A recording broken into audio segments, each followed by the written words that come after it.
Julie is also the founder of the 12 by 12 Challenge, as we were talking about. Julie is also the author of our book tonight, Song After Song, The Musical Life of Julie Andrews, as well as Over Bare Underwear, My Love for You is the Sun, and A Troop is a Group of Monkeys. And she is also a fabulous human being and one of my closest friends. So welcome, Julie. Thank you so much. So tonight we're going to be reading Song After Song, The Musical Life of Julie Andrews, which I could not be more thrilled about. Here is a closer up shot of the cover. Here's the full dust jacket, and I did just want you to see how beautiful the hardcover version is with the shiny silhouettes. And yes, this book does have undies, which I'm ecstatic about. So I'll do the dramatic version of sharing the undies first, and then you'll see them in the slides too. But if you pull the dust jacket off, there is a separate case cover. Ta-da! How stunning is that? And here's the back. So brilliant. And here's the whole thing. And you probably noticed already about Ilaria Urbanati's amazing, just incredible illustrations that she makes excellent use of these silhouettes throughout the story, both as symbols and as passage of time and so on. I could not be more excited to have not only undies, but those undies. And these are the end papers. And here's the title page. I thought we would get in the mood with a little clip. With the sound of music, with songs they have sung for 1,000 years. The hills fill my heart with the sound of music. Ugh, it's so hard for me to hear that and not cry. And I'm feeling so emotional right now anyway, just because of this book finally being in the world and because you all are my people. You have been my rock. What better way to start a story about Julie's life than with that wonderful clip? All right, here we go. Julia Elizabeth Wells was born into a melody, her childhood attuned to the timbre of her tiny English village, where she heard music in the rhythm of the river, in the whistle of the wind, in the symphony of songbirds.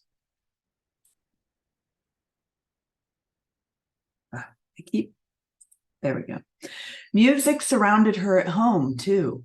Julia's mother played piano, a talent that often took her to faraway places. So it was her father who made their house a home. He whistled, hummed, and sang as he cooked, cleaned, and cared for Julia and her brother Johnny. At bedtime, he read stories and recited poetry, and his voice wrapped around the house like a hug.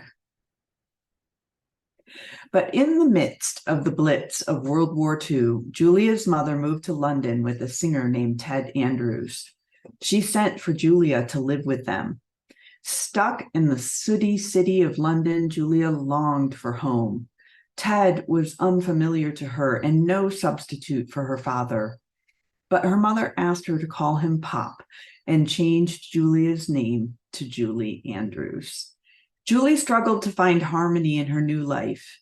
Instead of a steady rhythm, Julie heard the staccato sound of bombs dropping on the streets, forcing her to flee with her mother and Ted to the shelter of a nearby underground station. As people cooked on portable stoves, sipped tea, and huddled together, Ted strummed his guitar and sang. Sharing music with her sheltering neighbors comforted Julie and kept her mind off the danger. Soon, Julie's school closed due to the war. To keep her busy, Ted taught her to sing. They were all astonished to discover that from the sprite of a girl sprang a voice as pure and clear as a cloudless summer sky. Julie practiced singing every day as she was told, but she found no joy in her gift. Note after note, Julie suffered through her scales while missing her father's warmth and love.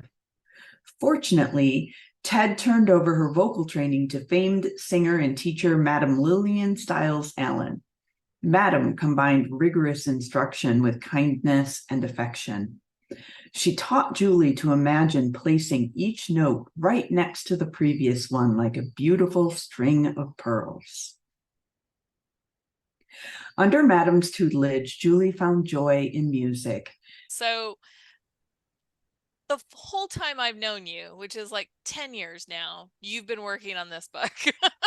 So there's a lot to talk about. I'm hoping that first you could tell us where this particular idea came from, and then I'm going to add in another question. Why did you choose to focus on this portion of her life and not some of the other better known stories that we all know about her? That's a great question. In terms of just getting the idea, I was a little foolish in that I thought, no, of course not.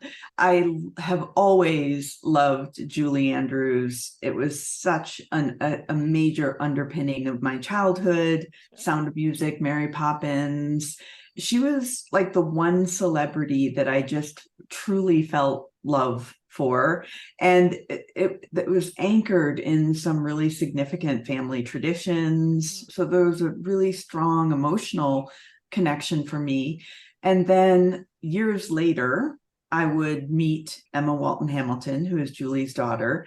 And many of you here know that she and I are dear friends. And I began reading picture book biographies 11, 12 years ago, back in the day when they were pretty new as a sub-genre of picture books. And I fell in love with picture book biographies. I still can't believe the things that can be achieved in these books in such a short amount of time. It's true. And I could not believe that nobody had written a biography of Julie Andrews, and it just seemed like a no-brainer to me. And I thought, it's going to be a no-brainer for editors too. All I have to do is write this, and it's just probably going to go to auction. They'll be clamoring down your door. Yeah, exactly. But obviously, no, I already was friends with Emma at that point, and I was familiar with her writing partnership with her mother. And so I asked her, like, why haven't you written your mom's autobiography in picture book format? And there are a number of reasons why they were not interested in doing that. So I asked her if she would mind if I told the story, and she gave me her permission. It took quite a bit longer to get Julie on board fully, a lot longer. But I came out to visit Emma that summer. It was the first time we had met in person, and we were on her patio. And I confessed that it was a little surreal to me, a girl who grew up in a tiny town in northern Michigan became such good friends with another girl who grew up between Europe and Los Angeles and New York, and both of her parents incredibly famous and grew up around all of this celebrity. And to me, it's like you couldn't put a greater chasm between these two. And what she said was, we were raised with the same values, because by then we knew each other pretty well. And I really thought about that. And that is probably the thing that made me most interested in going backwards, because your values don't come to you as an adult. Julie's values would not have formed after she became a big, huge megastar. They would have been there earlier. And it made me curious, what was her childhood like? Because I didn't disagree with Emma at all from what she told me about her upbringing. So that's what started me looking into Julie's childhood. And The rest is history. But I also thought, as a children's author, that looking at her childhood would be the thing that would perhaps inspire kids the most, because it's how do you become Julie Andrews? That to me is the interesting part of the story. What was Julie Andrews' reaction? Oh, great. Now you really are going to make me cry. Yeah. I actually saw her in person briefly, and she gave me a huge hug, and she said that the book was so lovely and that she was grateful to me for writing it. And I don't. If it never sold one copy, it would have all been worth Right. it. Right. Uh, Thanks. um, I knew I was probably going to end up crying at some point, but I yeah. mean, it's just it's so personal because of what she means to you and for the journey that you've been on to get this book onto bookshelves and bookstores and libraries, and it's just there's so Well, much and also emotion behind it. because, I'm so proud of you.